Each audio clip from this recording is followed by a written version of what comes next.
اصلا فریب نیران برای مسلمان زیبنده نیست. چجوری توجیه؟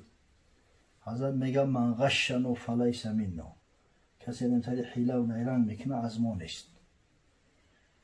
در مسئله تجارت سودا در بازار حضرت صلی الله علیه و سلم به نهایت سختگیری میکرد.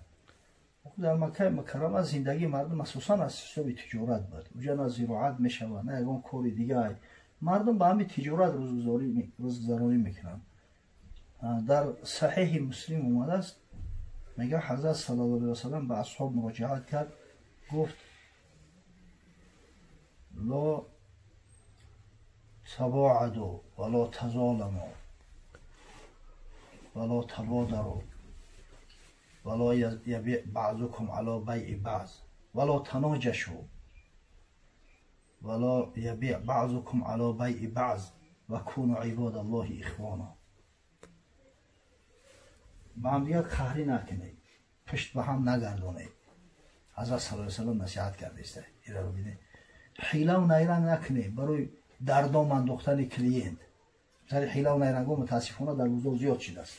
دو سه کسی از چیزا تعریف توصیف کردن میگیرن که فند کردن هم بیچاره خریدارا همون مالی به صفت بگیرن. همین را تناجش میگن در اسلام.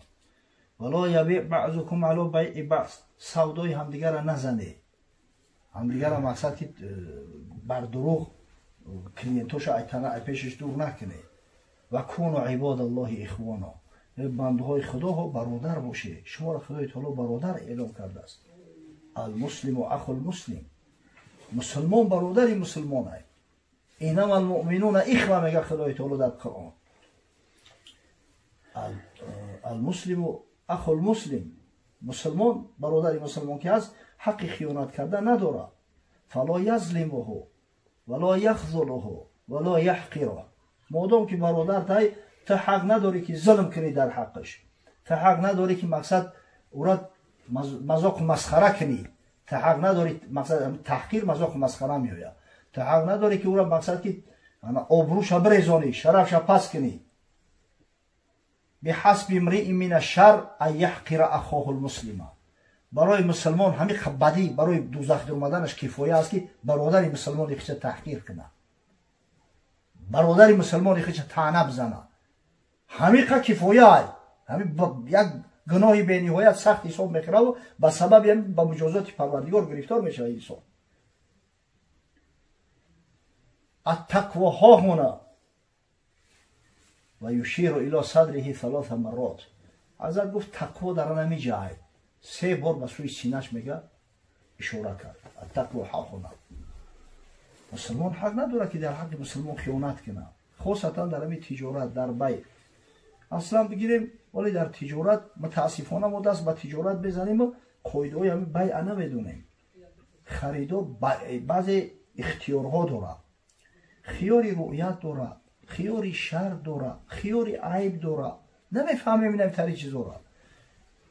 چیزی را که ندیده اگر گرفته اگر ما بود دیدی و نفریدت معقول نشید تا 100% حق داری که برگردونی. صاحب مال لام گفته نمیتونه. تا حق داری. شرط قطعی گرفتی که مایلش بینم برام یک 3 روز بسته خوشو فکر میکنم که بخرم یا نخرمش. ما خیاری شرط گرفته باشی تا 3 روز تا حق داری که اگر ما بودو همون چیز مقصد که لازم نشید به تو یا معقول نشید بگردونید. خیاری عیبش دائمی است. اگر همون عیبش ثابت شود که وقتی که در دست صاحبش بود همون عیب داشت اگر 10 سال پس هم همون عیب بفهمی 100% حق داری که برمیگردونیش. همین چیزا رو متاسفانه رعایت نمیکنیم. یکی از سبب‌های بی برکت شدن زندگی ما این همین است. اصلا وقتی که تاجر خیانت نمیکنه، تاجر راست عمل میکنه، وقتی که تاجر گپی حق میگه انشالله بازارم آباد میشود، کشورم آباد میشود، برکت در خاندان مردم هم زیاد میشود. خودش هم انشالله درجه و منزلتش خیلی بالا میشود. حضرت صلی الله علیه و سلم دعا میکرد میگفت رحم الله امرأ سمحا اذا باع و اذا اشترى و اذا اقتضى. رحمت پروردگار بود بر مردی که سبک سودا است. سودای سبک داره، خوب میخره، خوب میفروشه، خوب پرداختی قرض میکنه. اگر به شرطی که همین савдои сабук дошта боша, иншоалло раҳмати парвардигор барош нозил мешавад. вале ҳамин залмоне ҳастай фребгарӣ аз барои худо ҳисоби ӯ аст ки тиҷората намедонед, на аз илми тиҷорат бо хабаред, аслан ҳамин ранги навкисаем. я бало кардам ҳамин мола дар зеҳн монда буд, ҳамуро барото гуфтам. худованд ҳифзу кунад. зани урус ислома қабул кардааст. аллоҳу акбар. вақте шахс ислома қабул мекунад, тамоми гуноҳҳои пешинааш омӯзӣ намешавад. ҳамин мисли тифлаке ки нав аз модар таваллуд шудааст, ҳам хеле беолоишу бегуноҳ мешавад. дараҷаву манзалаташ ай мусулмонро болоае, хеле болотара, хеле поктара, тозатара ҳолатода. хушоб ҳоли шахсе ки сабабгор шуд ки ҳамин зани урус ислома қабул кардааст. аслан бигирем дар масъалаи зан гирифтани писаро иҷозат фармони падару модар шарт нест. дар духтар бояд ки бидонанд, аммо валиш бояд бидонад, огоҳ бошад. аммо дар писар агар надонанд ҳам писар масалан метавонад ки никоҳ кунад, вале ки ҳаққи талоқ дар зиммаи писар аст. бемарҳамат кунед. падару модарро бипарсад, агар зани хуб бошад, солиҳа бошад, агар ба ҳамун зан бовар дорад ки мақсад ки баъдан аз дин намегардад, наъузубиллоҳ ҳамтари ҳолатҳои бадшам дидем ки баъдан сабаб мешавад, масалан марди мусулмон талоқш метаву аз динаш мегардад.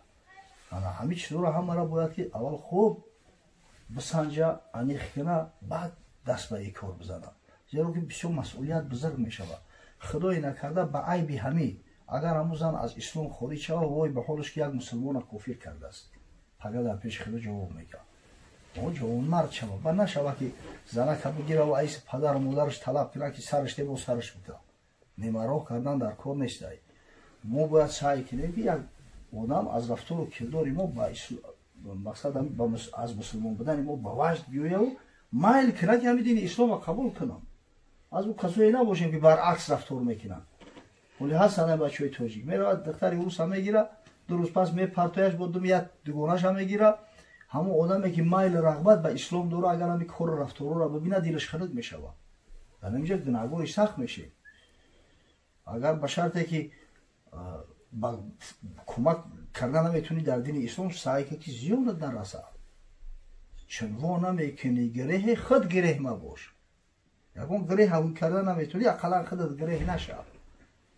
ҳазрати мавлавӣ мега буд габре дар замони боязид, гуфт туро як мусулмони саид ки чӣ бошад гар ту имон оварӣ, то биёбӣ сад наҷоту сарварӣ. як габр мега дар аҳди боязиди бастомӣ зиндагӣ мекардааст. як рӯз як ҳамсояш мега ки охир хонаобод бемор дори ислома қабул кунӣ ки худои таоло саодату сарбаландии дунё ва охирата насибат бигардонад.